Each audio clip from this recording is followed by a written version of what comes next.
You're tuned in to RBLR, the home of Tampa Bay's RBLR Sports. 4 seconds left. In front. Happy moment. The Tampa Bay Lightning have won the Stanley Cup. And the Tampa Bay Lightning have won the Stanley Cup.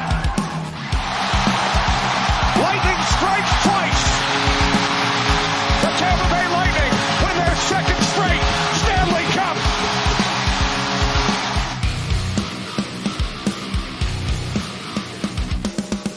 Hello, everybody, and welcome back to another episode of RBLR Lightning. As always, my name is Jake Ricker. Alongside me, it's Joe Zamotaro and Matt Gannon. Guys, welcome back to the show. We got another action-packed episode. Everybody, thank you so much. If you're tuning in live with us today, don't forget, interact with us in the live chat. Love to hear what you guys have to say. We'll get your comments on stream and talking about those as well. If you're new here, buckle up. Should be a lot of fun. We're really happy you're here. But first and foremost, guys, how you doing today?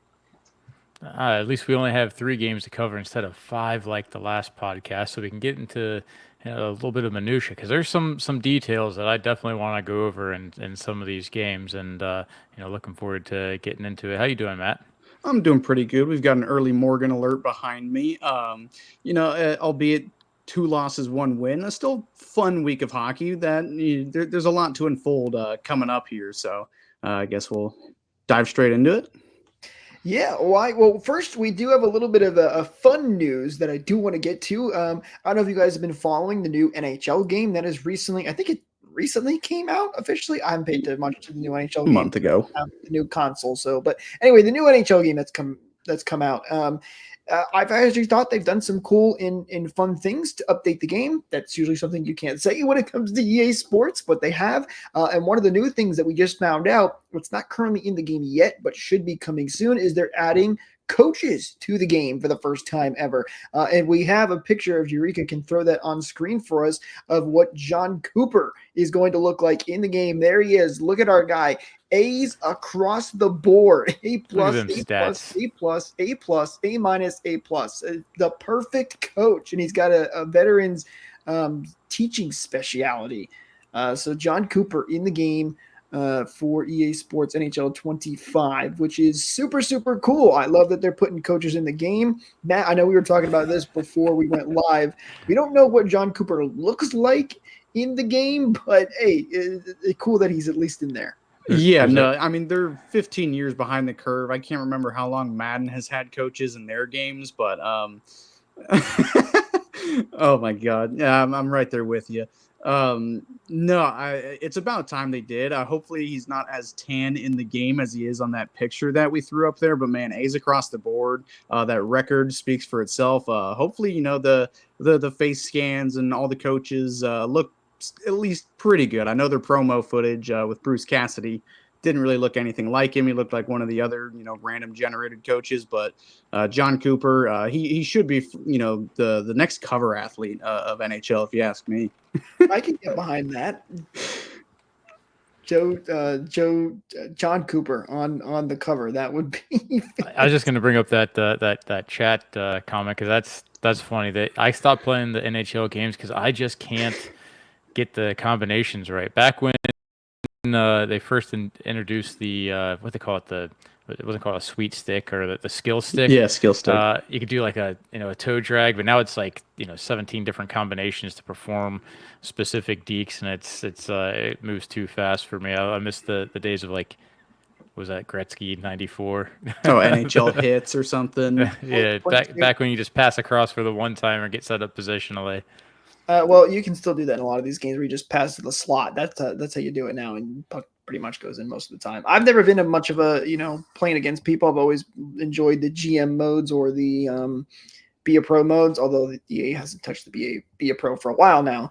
But thought we would mention this quickly because John Cooper's in the game. He's one of the highly. I think I gotta imagine he's the highest rated coach in there. I can't imagine any other coach being higher than him. But super cool. Glad EA is starting to add some different things to the game and respecting Lightning players. So that's really cool. Now coaches, I should say. So shout out to John Cooper, who's officially in the game, hopefully coming soon. I know some people are saying it's not in their game, it's coming in the next update. But anyway, I digress.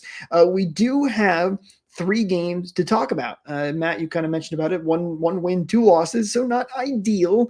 But there were some interesting things that came out of these games. They were, a little weird, I would say. So starting off with the first game against the Colorado Avalanche. This comes right off the heels of Lightning finishing up their homestand and heading into this longer road trip. Lightning win this game against Colorado by a final score of 5-2. Colorado was very banged up in this game. They are dealing with a lot of injuries right now, so it's a game you kind of expect the Lightning to have a good beat on, and they came out really strong in this one, eventually going up 3-0. Colorado gets a couple back, but the Lightning really felt like they controlled this game for a majority of it. Never felt like Colorado really had a good chance. I'd say that quite a bit of that too is how short-handed or short-staffed, I guess you should say, Colorado is. Definitely a familiar face that I think has a better one-timer than Kucherov, at least in seasons past. Ross Colton was notably missing from this game. I believe they even put a defenseman into a winger spot on the fourth line because they were so short with staff, and it really did show. The Lightning came out hot and heavy in that first period and really ran away with it. And man, I gotta say the second goal of the game, the one from Kucherov to Guentzel was, that might go down as my favorite goal of the season or assist of the season from Kucherov, because how he was able to find them as he was going around behind the net right to Guentzel's tape was absolutely amazing. That was a really fun one to watch. Yeah, I'm sure I'm not speaking for myself saying I was completely fooled by that pass right there. And it's not something we've never seen Kucherov do before. He's great at those, deceiving passes. But man, my neck was broken trying to find where the puck went. And, man, just the chemistry that him and Guentzel are developing together. He's fitting perfectly up on that top line. But they came out of that game swinging with something to prove. In Colorado, they just did not start on time, didn't wake up on time or something like that. And I get it. You're playing with half of what your regular team is. I got to give them credit for keeping it a relatively close game too. But when you have a offensive defenseman playing fourth line wing, something is catastrophically wrong. So I do feel bad for them a bit, but at the same time, it always feels really good to get a win against Colorado. And you said we were controlling most of the game, Jake, but in that third period, Lightning really did try to park the bus. I'm not sure if it worked out very well, but I think they went like 15 minutes without a shot or something like that. Colorado was really, really making a strong pushback in that game.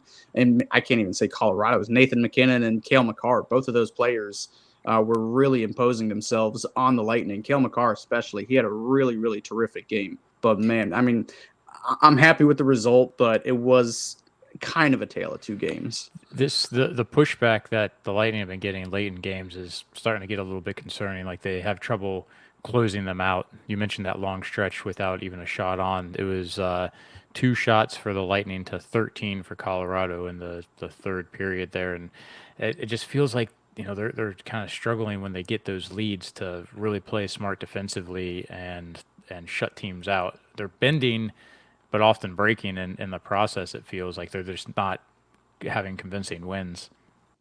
Yeah, Matt, you do bring up a good point. I think it's maybe because of the score, and it's been a little bit since we watched that game, made me forget about that a little bit. But I think it was like 29 minutes that they went without a shot for a while there. It was bad. It was really bad. And one of those, what'd you say, two or three shots in the third period? One of those was an empty net goal, which counts as a shot too. So really, you got like one shot in that third period. Yeah, I think it was closer to like that 25-minute mark without a shot, maybe even a shot attempt. They really got that lead, and I don't know, was it parking the bus, or did Colorado just mount a really, really good offense in the back half of the period? I'm not sure, but again, a resilient effort. Glad they kept their head above water. You go back to the whole argument of, playing in Colorado and playing with the altitude change. And I still think that's a very real thing. Can you overcome that? Absolutely. Look at what the Lightning did early in this game.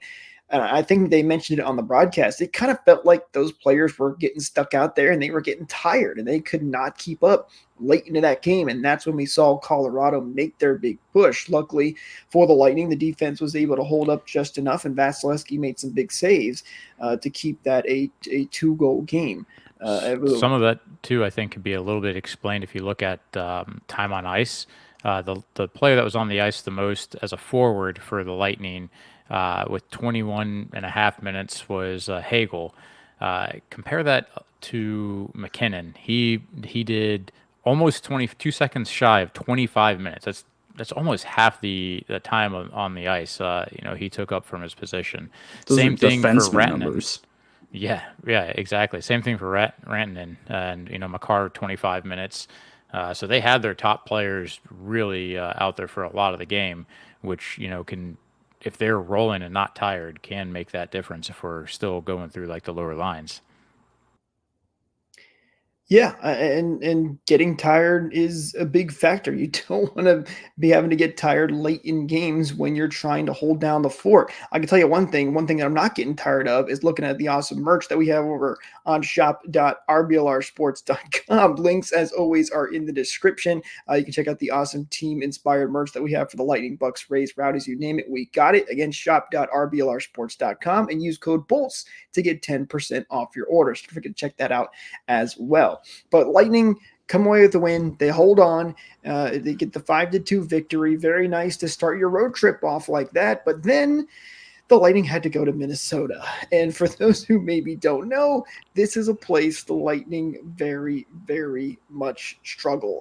All time, they only have 3 wins against the Wild in Minnesota. This has been their house of horrors, their kryptonite, whatever you want to call it. They've always struggled in Minnesota. And it actually looked like they got off to a really good start. They took a 1-0 lead after the end of the first period, but then the Wild come back. They make it 2-1. Lightning tie it back up 2-2, and then the Wild run away with it again. They end up winning this one by a final score of 5-3. Kind of felt like this one slipped away a little bit. This is a very tough place to play for the Lightning, and it really does feel like that's a factor. This game, I don't know. I guess I'll preface with what I was saying last week. We were covering the Minnesota game at Amalie Arena. The Wild are a good team this year. I don't know how else to phrase it. They're a really good team this year from their forward group, defense, and especially their goaltending as well.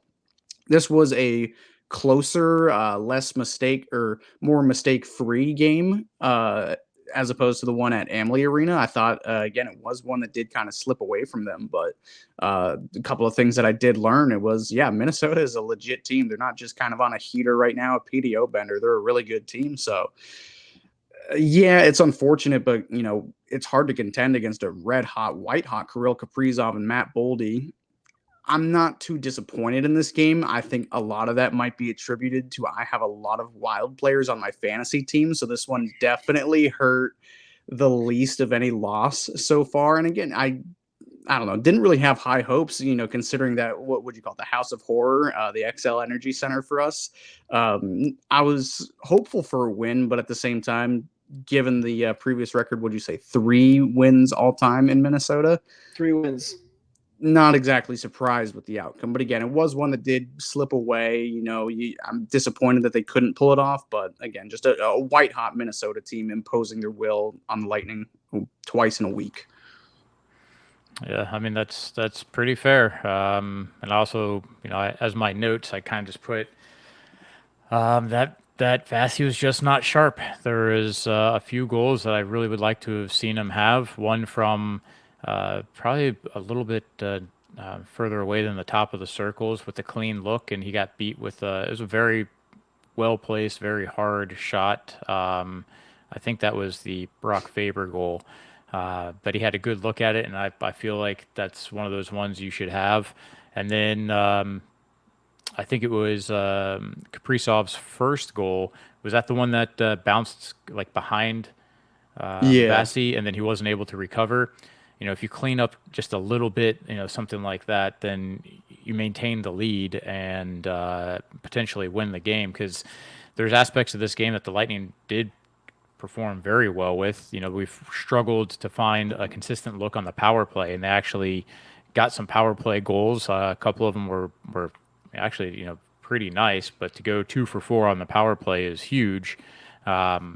I still would like to really see them clean up some of their penalty minutes, for the Lightning, because, how many times have we seen a too many men on the ice call against the Lightning this season and last. It just seems like something that happens a little bit too often for our Bolts. But Vasi just a little bit sharper. I think we get the win in this one.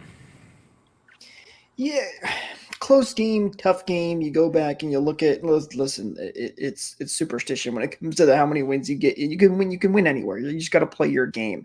You mentioned the power play, Joe. It was good, 50%. It's always very nice. And it's weird, right? You look at the Colorado game where the Lightning were, not good in the power play. They were 0 for 3 that night, and the 5-on-5 is what really shined for them. And then in this game, the power play is good, but the 5-on-5 really wasn't quite there. So it was, two different sides to both these games, and the Lightning just haven't quite figured out that consistency part of it yet. Haven't been able to put together all aspects of the game. Penalty kill did kill off the 2 penalties against the Wild that they did take, which was good. But they're consistent away from home, though. Like on the road, they seem to be doing really well. I think they've only got the 1 power play goal at home. I know that's not anything you can really attribute. It is just kind of an anomaly, but weird. Still, at least they're consistent in one way. If I can find any silver lining. Yeah, I mean, hey, you're not wrong. It's been weird. I feel like, you look at up into the Colorado game, you felt like, hey, overall, Lightning looking pretty good. There's still some things they need to work on, especially the power play, but that's going to take some time when you yank someone like Steven Stamkos out of there. It's a very different look. But then you have the Minnesota game, and you're thinking, all right, well, it was Minnesota. That's a tough place to play. Maybe they can bounce back against the Jets, which, by the way, Matt, you talked about the Wild being a very good hockey team. The Jets are a very good hockey team. Still only 1 loss as of right now, I believe, as this recording. So they're playing extremely well. And the Lightning did have Jonas Johansson in net for this game. I'm still not 100% why they decided to go with Johansson. I do think obviously he needs to play at some point. You can't have Vasi playing every single game. Little surprising that they decided to throw him into this game against the Jets, who are very, very good. But this one did not go the Lightning's way. Final score of 7-4. Again, a game where it actually looked really good. The Lightning got off to a 2-0 lead early in this game. Jets do get one back and make it 2-1, but then the Jets kind of ran away with it heading into that second and third period. Lightning made it close a couple of times, but could never really come back and get back the lead again. So, kind of a tough pill to swallow. I thought Johansson kind of struggled in this game. Felt like another one that kind of got away. Quick question. How close is Vasilevsky to the 300 win mark? Do we know off the one? Okay, so he's at 299. Is he in any danger of not getting the record if he plays, like if he lost against Winnipeg or something? Because that's the only thing I'm thinking could be a reason. It's like if you're going up against the best team in the league and you really want to get him that, fastest goal for like 300 games win. Played first 300. Something. Yes, I'm trying to pull up the stat quickly while Matt you're talking, but I think he's got a couple of game buffer. It has to be something to do with that. Maybe there's a lesser opponent coming up soon. Like I think it was a Eureka in the chat yesterday that maybe brought it up. But that's the only reason I can think of why you'd start Johansson in this game. Sometimes there's the unspoken agreement of the two teams starting their backup goalies against each other. This was not the case. You have the best goalie or one of the best goalies in the league going up against Jonas Johansson. So that's my theory on the whole thing. Dude, the buffer's huge. Is it really? Okay, the buffer's huge. The fastest goaltender was Jacques Plante at 528 games to get his 300th win. Vasi's at 487. So he's got like half a season to get this next win. So then make it make sense. Like, do you guys have any theories? Look, like I said, I don't think he had a very good game when he was playing against the Wild. He wasn't quite as sharp, and maybe this is going to just be more one of those regular, let's give him a little bit of time off instead of waiting specifically for it to be a back-to-back.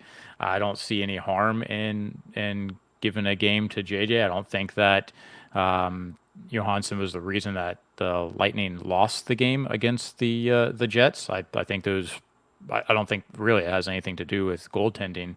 It wasn't a retrospectively bad call. Let Vasi rest a bit. At least they did it against like a Western team too. Like you're not giving up points to a team you might be fighting, for a playoff spot with or, a seeding spot with. So I guess I can get behind that, but it still doesn't make a whole lot of sense. And what happened against Winnipeg, I'm actually glad it was Johansson, because he played really, really well in backing up a defense that completely let him down. I mean, all the goals against, pretty much you can point at specific defensemen completely blowing a play. The first one can't be illustrated any better than Perbix literally turning the puck over in the high slot area and allowing a former Bolt Nemesnikov to be passed to back door for just a tap in, and there's nothing you can do as a goalie. That's a huge blunder by Perbix, and that wasn't his only one that resulted in a goal. Were there others by Perbix, or just the whole defense? Because I didn't get to watch a lot of this game. I maybe got to watch like a period in total.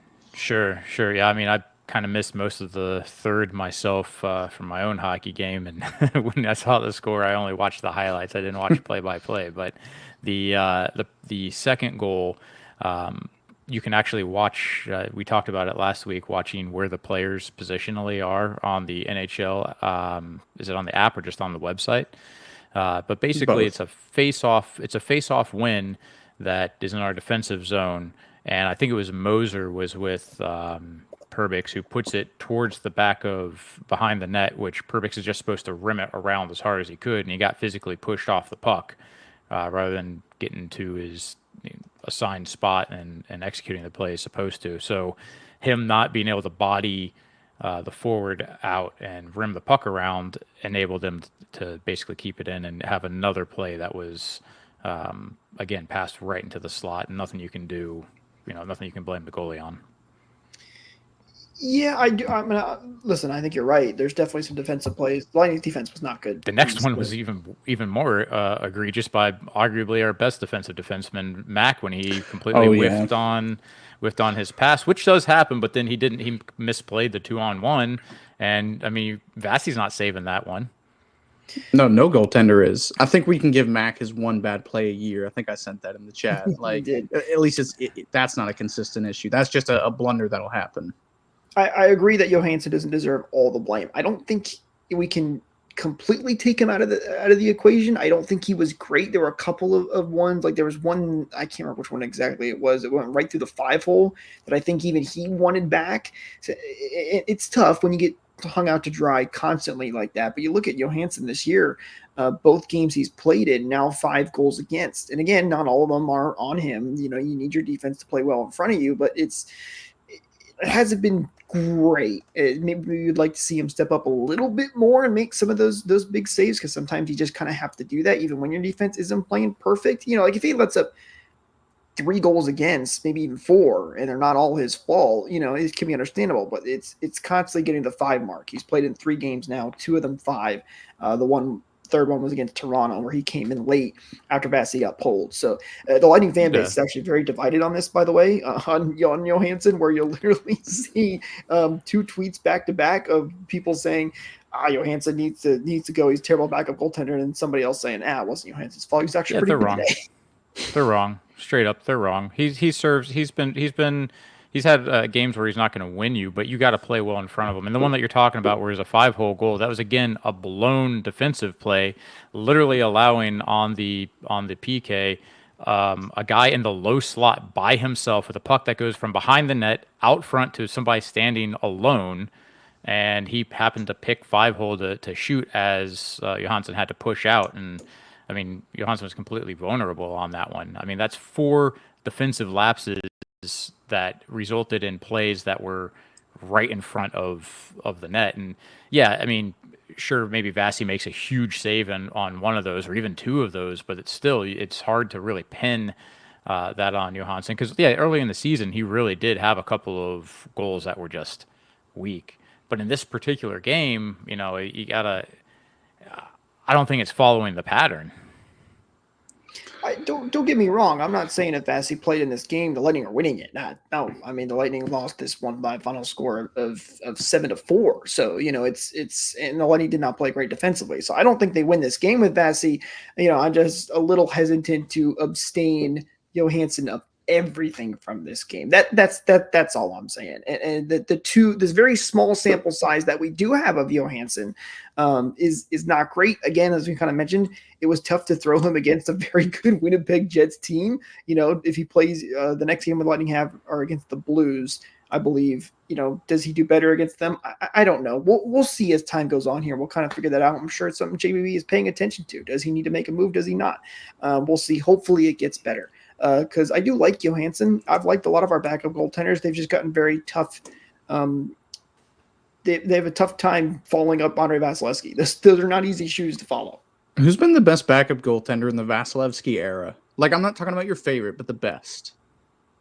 Well, you made this question 10 times harder because I know who my favorite is. Who's your favorite? Everyone's Louis got Domingue? the same favorite. Yeah. Yeah, Domingue. No question about it. Hands down. Honestly, he might even be the best. He has a record. Yeah, he has a record. I mean, JJ's played pretty well, I think, especially having to take the reins at the start of last season. He wasn't the person he wasn't the person that we were talking about having issues, and defensively this team's just struggled quite a bit. And at least we're finding some other things to be happy about, like Chafee with an absolute snipe, getting more ice time, and that was a big goal. Huge. Big dog.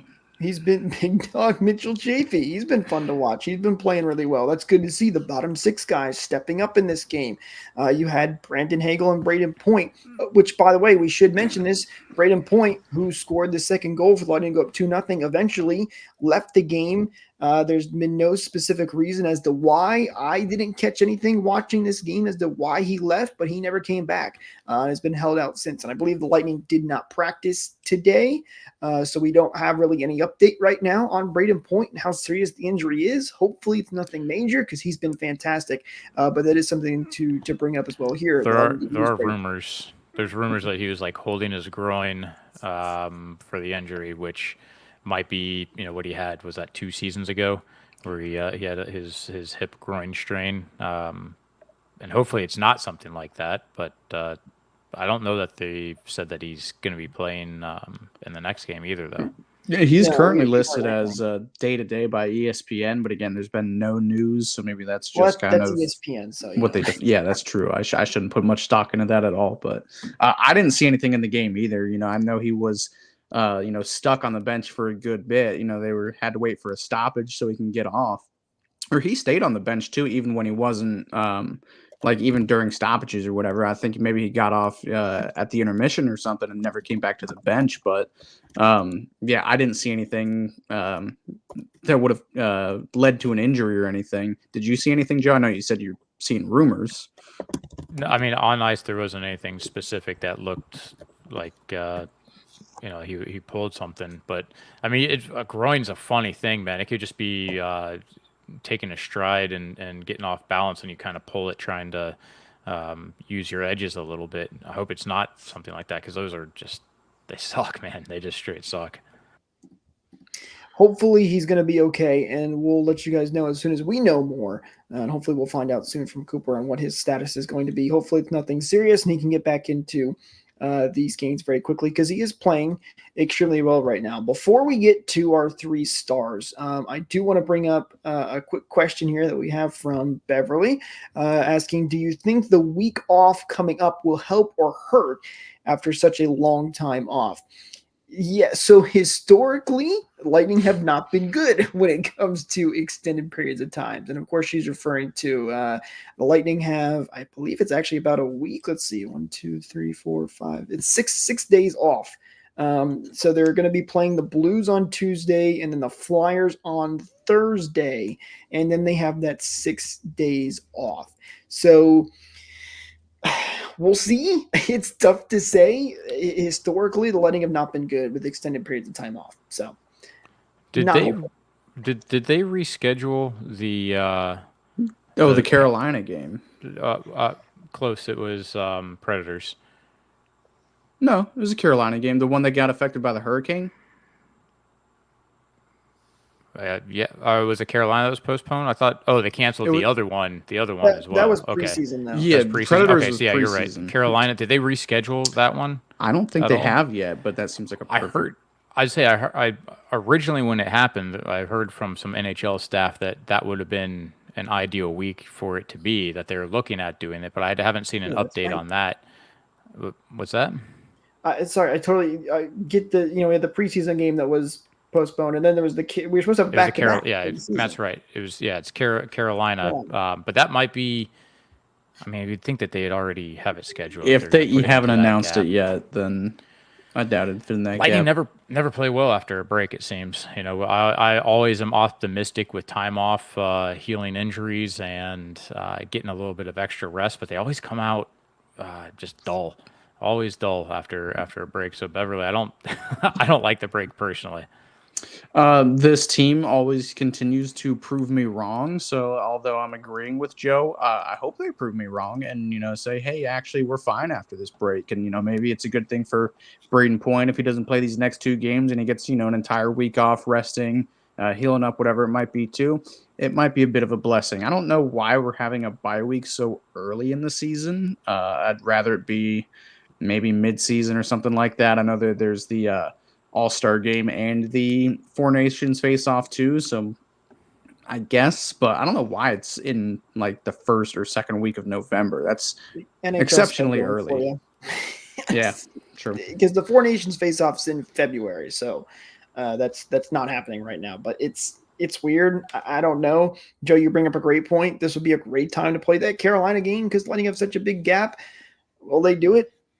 I don't know. I do agree though with you too that if they were going to do that, I feel like that would have been announced by now. Maybe they added on the tail end of the break, so it's just like instead of 6 days, it's only 5 or 4. Maybe they do something like that. I don't know.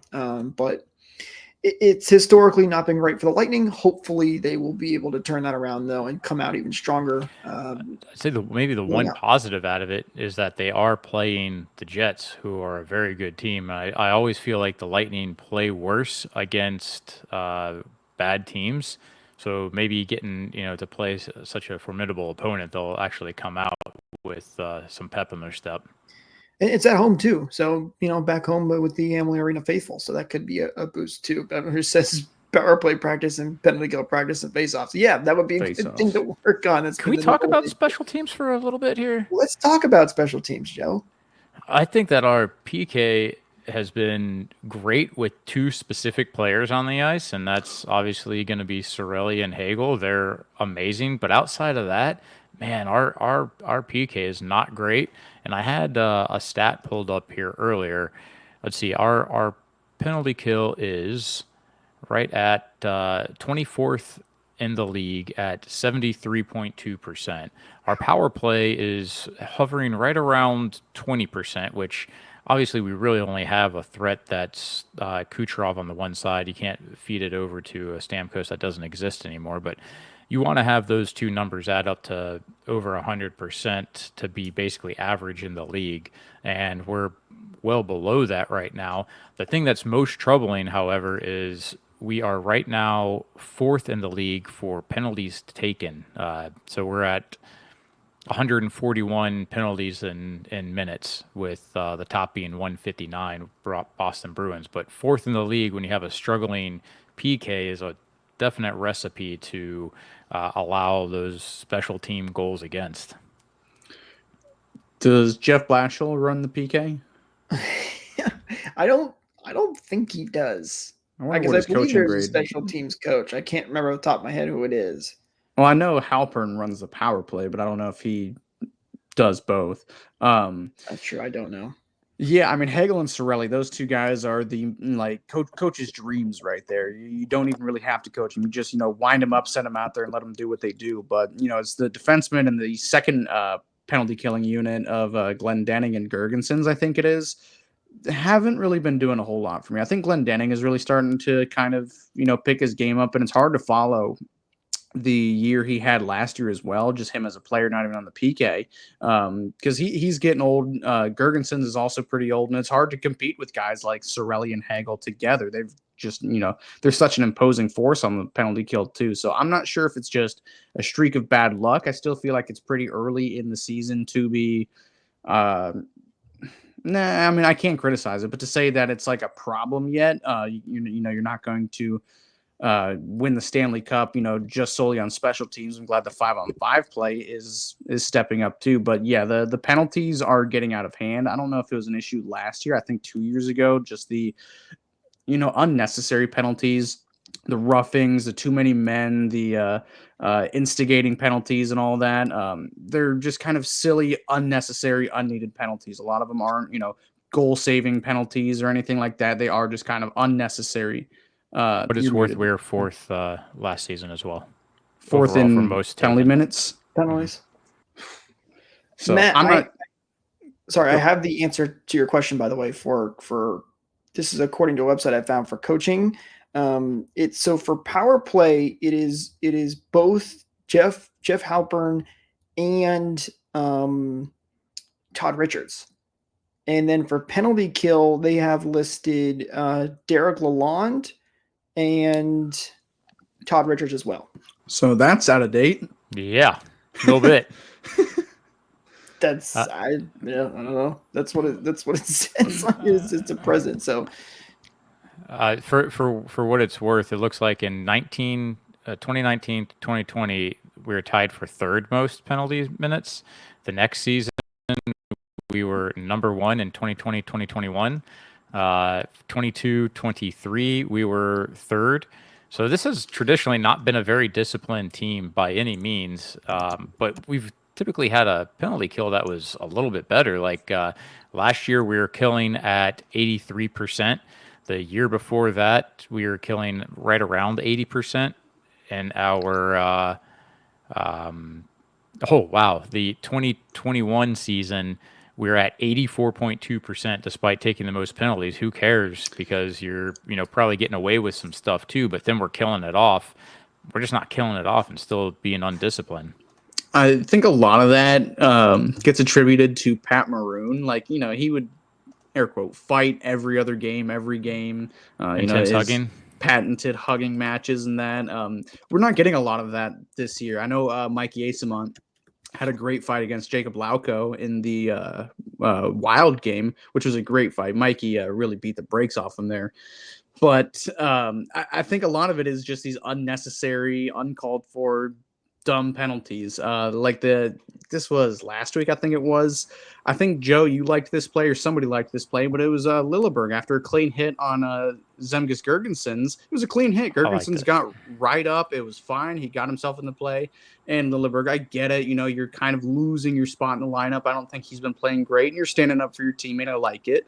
But in a close game like that, read the room. I get you want to send a message, but he got the brakes beat off of him too. Like, it wasn't really a message sender or anything. And then he got an extra 2 minutes. I want to say they scored on that penalty kill or on the power play. To me, it wasn't a necessary response for a big but clean hit. That one I specifically disagree with you on. I'm not one that really likes people that just get clean hit and then there's an instigator, to fight after it. But when you see your player has his head down and gets a little bit targeted and Gergenson's head snapped backwards, it was, just hey, if you're going to take advantage of my guy, you're going to have to answer for it, even if it was a clean hit. That one specifically, I didn't mind. But yeah, if you start taking stupid instigator penalties, like we've had a number throughout the season, and then too many men on the ice, just setting yourself up for failure. Yeah, the too many men penalties are getting inexcusable. Those are some of the worst, and they're fixable, but it's a consistent issue too. Second period issue. Yes. I have the actually correct assistant coaches this time. They don't say on here whether they're power play or penalty kill, but with Halpern being the power play guy and Blashill being the defensive guy, the other assistant coach letting have is Rob Zettler. So maybe he is the one that does penalty kills. So just not that necessarily means that's the reason why the penalty kill has been struggling, because it's weird when you look at the personnel that have come back. You would think the penalty kill, which is mostly the same, if not better, when you look at some of the guys that they brought back. And the power play is the one you kind of understand that it has been struggling because you took away its big pieces. So it's a little weird that the penalty killer struggled along with the power play. It's really hard to put an exact finger on it. You would expect the Lightning have been very noticeable of it and are trying to work on that. And hopefully they can figure it out sooner rather than later, because it is still a big part of the game. As much as you want to be better 5-on-5, you still need to be to capitalize on your chances when it comes to special teams, because they can make or break a game sometimes. But we'll see how things play out over the next couple of weeks here. Hopefully things get better, and of course we'll be here to update you along the way right here on RBLR Lightning. All right, let's get into our 3 stars of the week. Despite the struggles here with the Lightning, where they only won the one game, there was still some decent players to pick from. A lot of guys that did step up for the Lightning here. So starting off with our number 3 star of the week, this one is going to go to Brandon Hagel. He gets the number 3 star. Hagel, who went 1 goal, 3 assists, and for 4 points, was a -2, but you just give the guy so much more likable credit because he's so excited for everybody. He's just got that unbelievable energy, but was big on the score sheet today.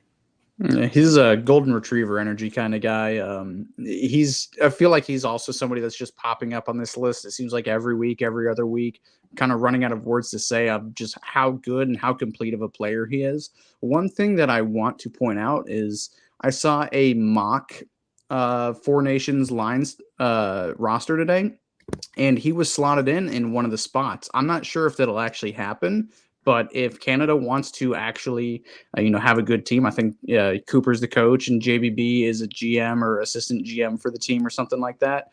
Who knows Brandon Hagel better than those 2 guys? And if you want a competitive team, you can't have skill all the way down the lineup. And he's a skilled guy, but he's a responsible, forechecking defensive forward. I think it'd be a perfect addition to Team Canada with just how well and responsible he does play. Again, with John Cooper at the helm and JBB, picking the players, I think he'd be a perfect addition to Team Canada. And that's, not saying anything about his play this week for the Lightning. He's just been on fire ever since the start of the season, really, and he's just continuing his rapid, wicked hot pace. I love that take. He's a Belgian Malinois. That's actually better.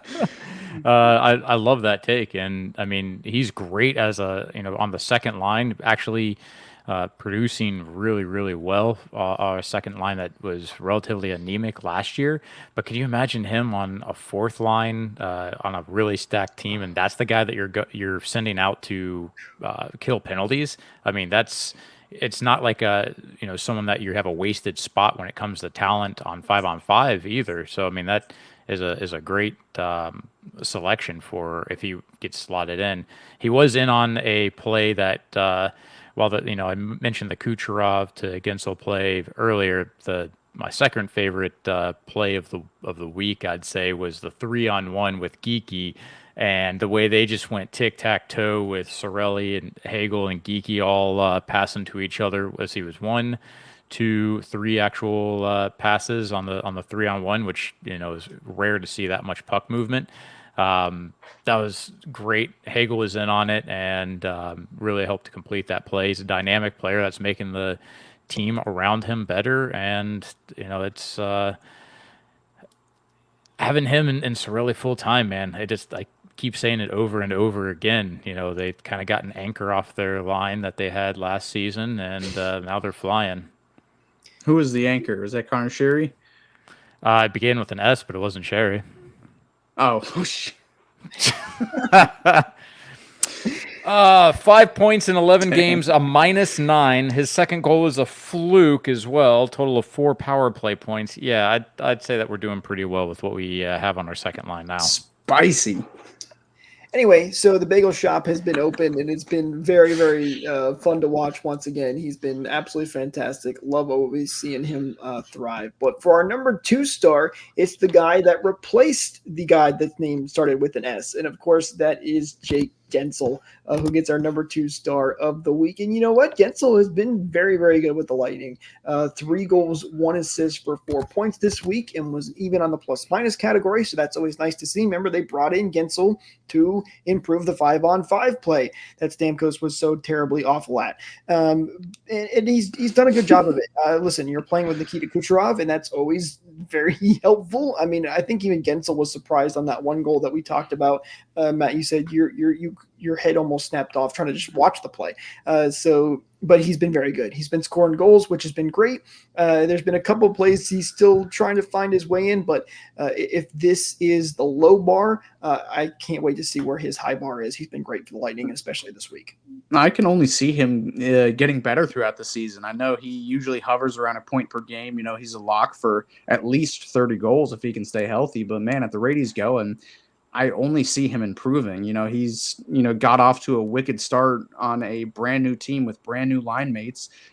How do you get worse from here? Especially playing with Kucherov and Braden Point, and he'll probably be getting even more ice time now if Braden Point does miss some games. And just seeing the chemistry and the camaraderie that he's building with his line mates and with his other teammates too. It's not even just Kucherov. It's with Nick Paul, that play they had against Nashville, the overtime winner. I know it's overtime 3-on-3, doesn't really count, but still, he's showing how much of a dynamic player he is. He's a great playmaker and arguably a better goal scorer. And he has, flubbed a couple plays. He's been open backdoor and on a lot of plays that Kucherov has put it on his stick and he just missed it.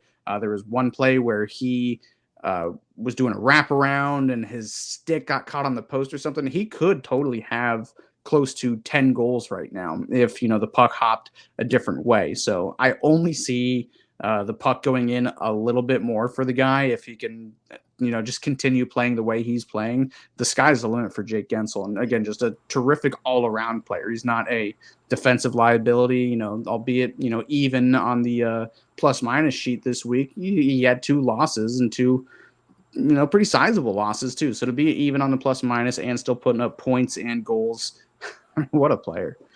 Yeah, and you'll probably see his numbers take a little bit of a hit just because he's not going to be on the number 1 power play unit as consistently. He's not set up basically to we're still comparing animals, types of dogs for Guentzel. Can we do a whole comparison dog show? He's an overly smart border collie.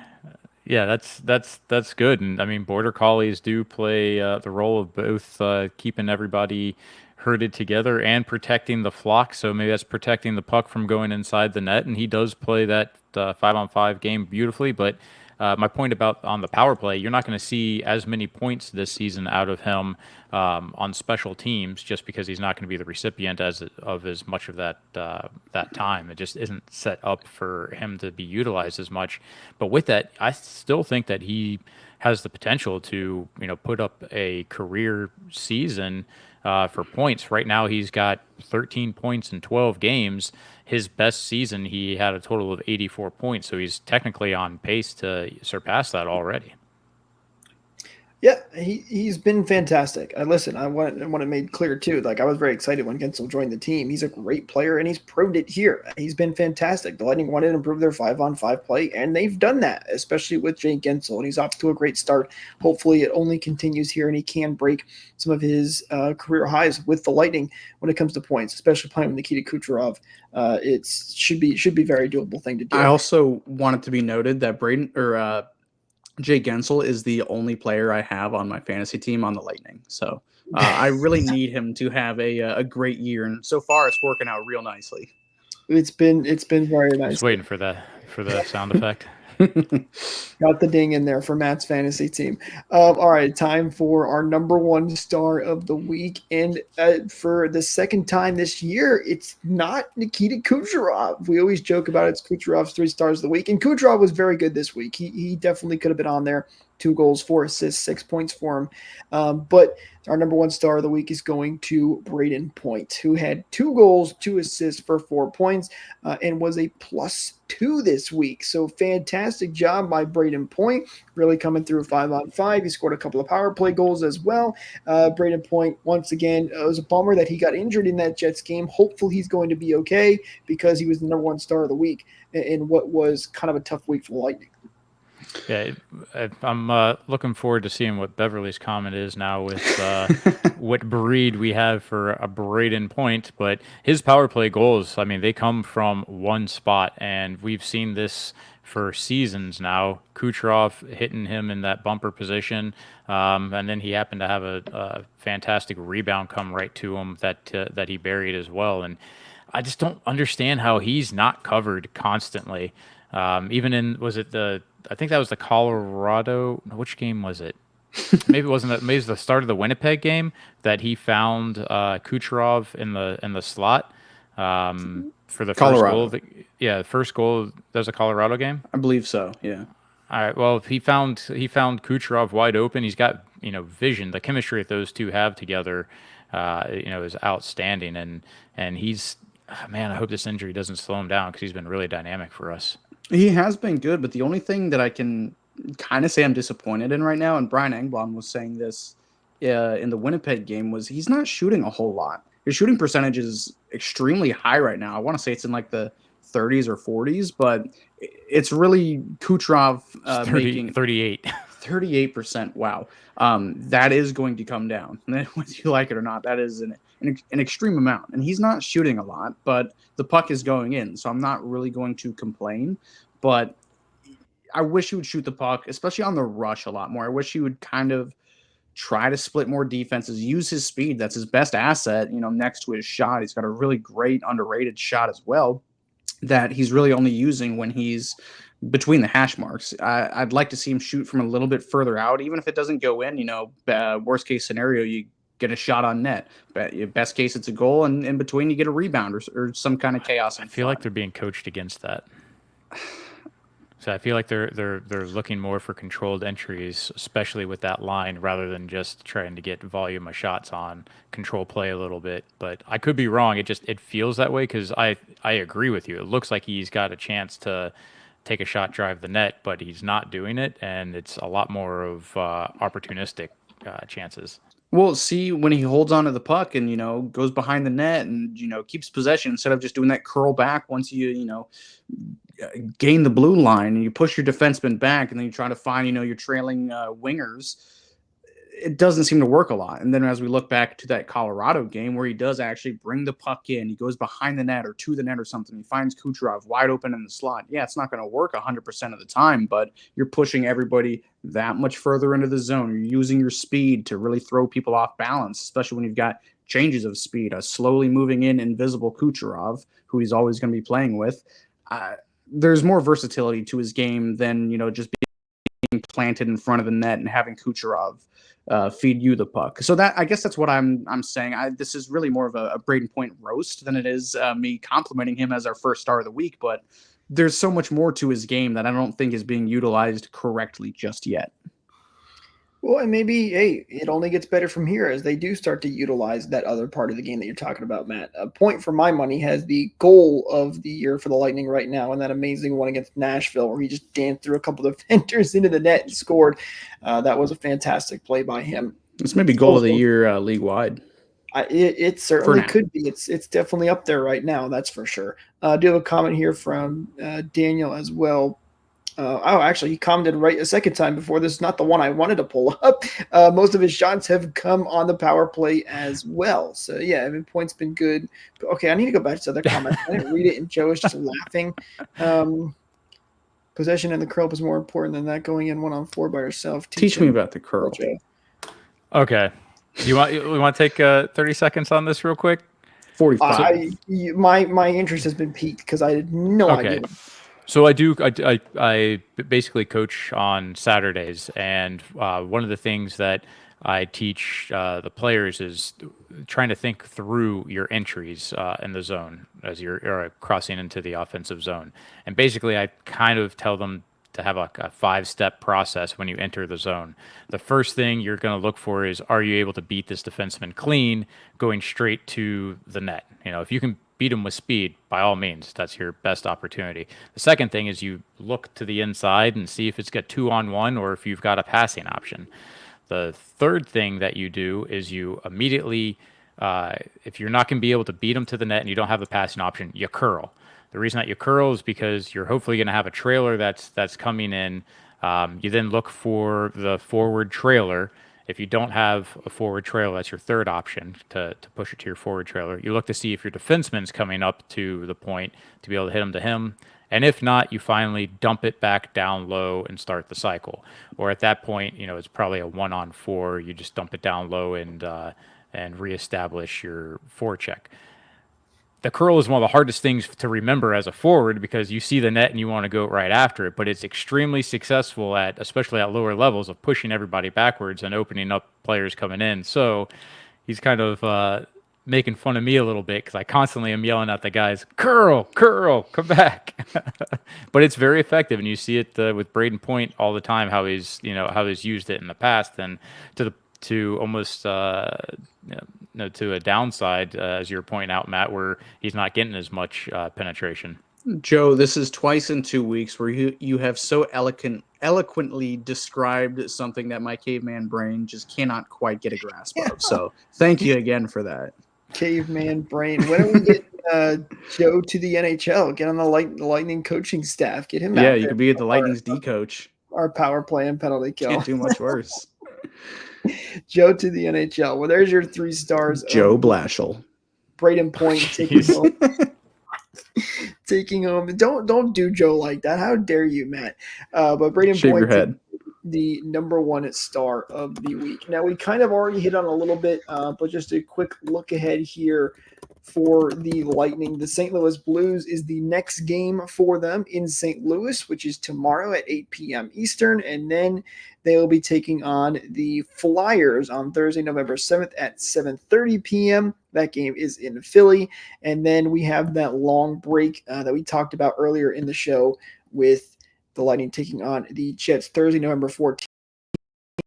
We'll be back well before that to talk about and preview that game.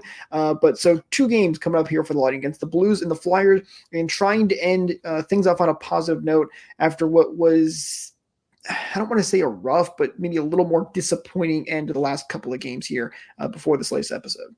Maybe for this break we have coming up, we can do the dog player comparison show.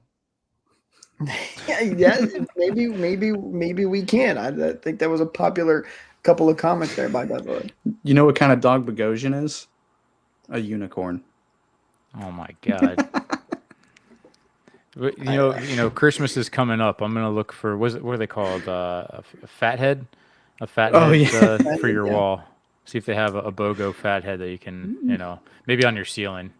Oh, so he's always looking down on me. When I saw him during the game, I should have went up to him and said, "Hey, my friend Matt is such a big fan of yours. Can I get a picture with you just to make him super jealous?" Oh, you should have. That would have been time well spent. But yeah, Joe, thoughts on the upcoming week here?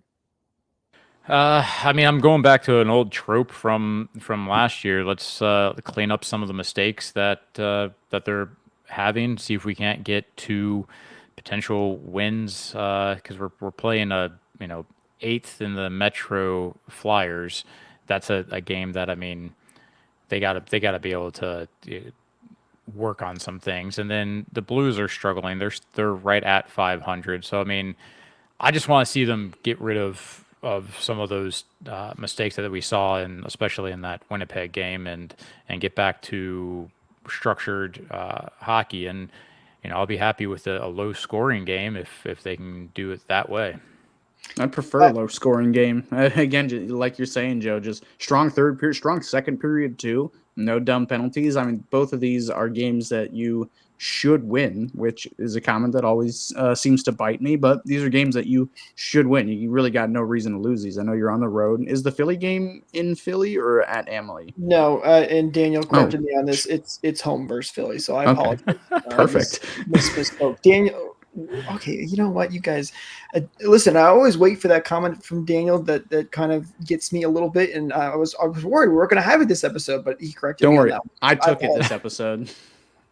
Yeah, it's right. You kind of we really enjoy everybody jumping in here and throwing in the comments here with the live. So, guys, that's going to do it for us in this episode. If you missed out on this episode live, don't forget to follow us on social media at RBLR Sports or at RBLR Lightning, so you know when these go live. You can ring that bell for notifications as well. Hit that subscribe button if you're already coming back anyway. It's free. Why not? Don't forget the share button if you did enjoy this video. It really helps us out, and we really do appreciate it. That's going to do it for this one. Thank you guys so much for tuning in. We'll talk to you next time.